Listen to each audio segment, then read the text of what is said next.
চাহিদা বেড়েছে ছোট মাঝারি আকারের গরুর। সেই খবর জানাতে আমাদের সঙ্গে যুক্ত হচ্ছেন গালিব ইবনে রিয়াজ এবং রাজশাহী থেকে যুক্ত হয়েছেন রাকিবুল হাসান।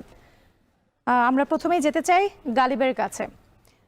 গালিব, আপনার কাছে জানতে চাই, এই যে শেষ সময়ে যে পশু বেচা বিক্রি হচ্ছে সেই ক্ষেত্রে ছোট আর মাঝারি আকারের গরুগুলোই বেশি বিক্রি হচ্ছে, তো সেক্ষেত্রে বড় গরুর যারা ব্যবসায়ী রয়েছেন তাদের সঙ্গে আপনার কথা হয়েছে কিনা, তারা আসলে বিষয়টি নিয়ে কি বলছেন?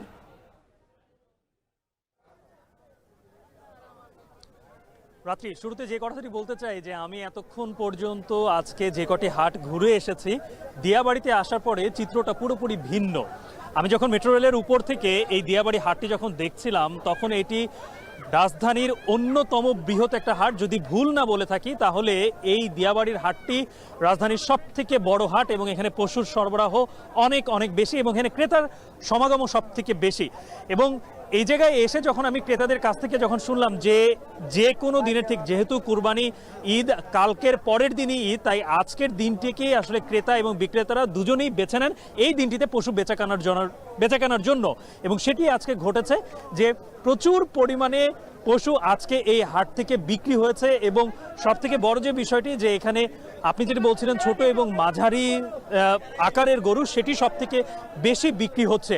দাম নিয়ে মিশ্র প্রতিক্রিয়া আছে, তবে ক্রেতা যারা আছেন তারা মোটামুটি বলতে গেলে খুশি দাম নিয়ে।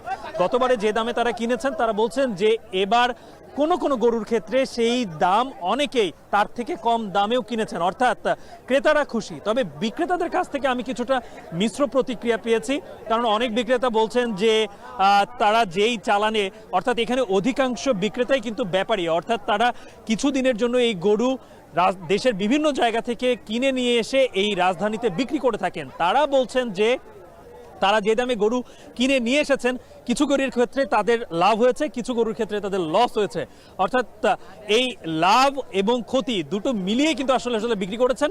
তবে আজকে এখন যে অবস্থা আমি দেখতে পাচ্ছি, পশুর হাটে পর্যাপ্ত পশু সরবরাহ আছে, তবে দিনের বেলায় প্রচুর পরিমাণে পশু বিক্রি হয়ে গেছে।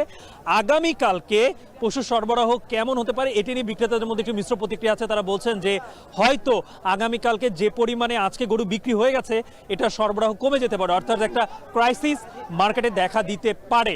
তবে যেটাই হোক না কেন, বড় গরুর ক্ষেত্রে যেটা হচ্ছে যে অধিকাংশ গরুই আসলে যেহেতু মাঝারি সাইজের বিক্রি হচ্ছে, বড় গরু সেগুলো কিন্তু বিক্রি হচ্ছে, কিন্তু দাম কিছুটা সেখানে ছাড়তে হচ্ছে বিক্রেতাদের। তো এই ছিল আমার কাছ থেকে এই দিয়াবাড়ি হাটের, পশুর হাটের সর্বশেষ। রাত্রি আমরা রাজধানীর হাটের চিত্র জানছিলাম। এ পর্যায়ে আমরা যেতে চাই রাজশাহীতে। সহকর্মী রকিবুল হাসান আমাদের সঙ্গে যুক্ত আছেন। রাকিব, জানাবেন যে রাজশাহীর হাটগুলোতে এই মুহূর্তে ক্রেতা সমাগম কেমন রয়েছে এবং দরদাম নিয়ে কি বলছেন ক্রেতা বিক্রেতারা, বিস্তারিত জানতে চাই আপনার কাছে।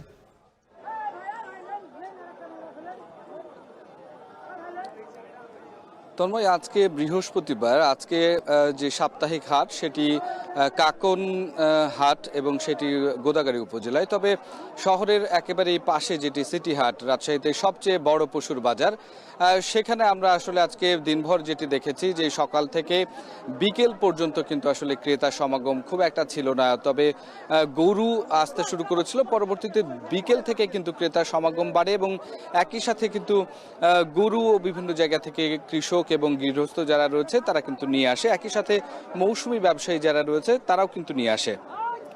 তো সেই ক্ষেত্রে আসলে যেহেতু অফিস আদালত শেষ হয়েছে, শহরের মানুষ এখানে গরু বাসায় নিয়ে যেয়ে রাখার জায়গা কম, যার কারণে কিন্তু আমরা এখানে যেটি লক্ষ্য করেছি অনেকে এসেছেন, কিনেছেন গরু এবং সেইটি আসলে দর কষাকষি করেই কিনেছেন। এবং এক্ষেত্রে ব্যবসায়ী যারা আছেন তারা বলছেন যে আসলে এই মুহূর্তে যেহেতু গরু আজকে এখানে সরবরাহ বেশি, যতটুকু ছিল তার তুলনায় ক্রেতা বেশি ছিল, যার কারণে একটু দর কষাকষি করেই কিনতে হয়েছে। এবং সেটি যেই পরিমাণ আসলে আমরা এখানে লক্ষ্য করেছি, দরদাম কিন্তু অন্যান্য হাটের থেকে আসলে প্রায় 10 থেকে 15,000 টাকা কম দরে আসলে কিন্তু বিক্রি করতে হয়েছে। এবং আগামীকাল শুক্রবার, ঈদের একদিন আগে, কালকে আরো বেশি জমজমাট হবে বেচাকেনা বলে এখানকার ব্যবসায়ীরা আমাদেরকে জানিয়েছেন। তো তন্ময়, এই ছিল রাজশাহীর সিটি হাট থেকে আমার কাছে সর্বশেষ খবর। রাজশাহী থেকে যুক্ত ছিলেন রাকিবুল হাসান, জানাচ্ছিলেন পশু বেচা বিক্রির খবর। এবার যেতে চাই সহকর্মী শোয়েবের কাছে চট্টগ্রামে। শোয়েব, আমরা তো দেখেছি এই ঈদুল আজহা সামনে রেখে চট্টগ্রামেও বেশ বেচা বিক্রি হচ্ছে পশুর, তো সেক্ষেত্রে আসলে এখন বেচা বিক্রি কেমন দেখছেন? বিক্রেতাদের সঙ্গে আপনার কথা হয়েছে কিনা, তারা বিষয়টি নিয়ে কি বলছেন?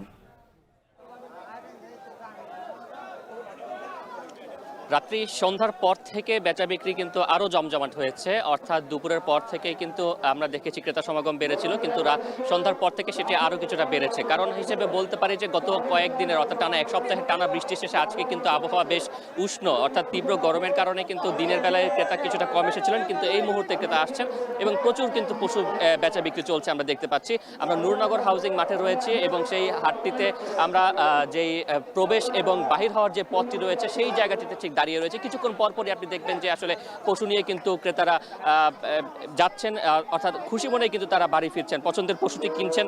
কারণ হাতে একেবারেই সময় নেই, আগামীকাল শুধুমাত্র একটি দিন বাকি রয়েছে, বাজার কেমন হবে না হবে সেটি কিন্তু অনেকের একটি চিন্তার কারণ হয়ে থাকে, যে কারণে আজকের দিনটিতেই মূলত সবচেয়ে বেশি বেচাকেনা হয়ে থাকে।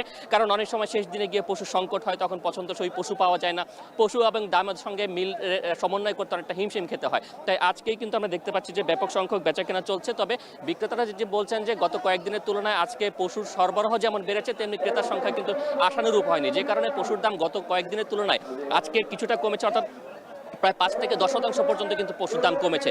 নূরনগর হাউজিংয়ে প্রচুর পশু রয়েছে কিন্তু ক্রেতা কম। অন্যদিকে আমরা শুনতে পেরেছি যে নগরীর অন্য আরও দু একটি বাজার যেগুলো রয়েছে সেখানে কিন্তু পশুর কিছুটা সংকট তৈরি হয়েছে। যদি পশুর সংকট থাকে সেক্ষেত্রে কিন্তু স্বাভাবিকভাবে দাম বেড়ে যাবে, এবং শহরের পাশাপাশি উপজেলা যেগুলো রয়েছে শহর লাগোয়া সেগুলোতেও কিন্তু আসলে জমজমাট পশু বেচা বিক্রি চলছে রাত্রি।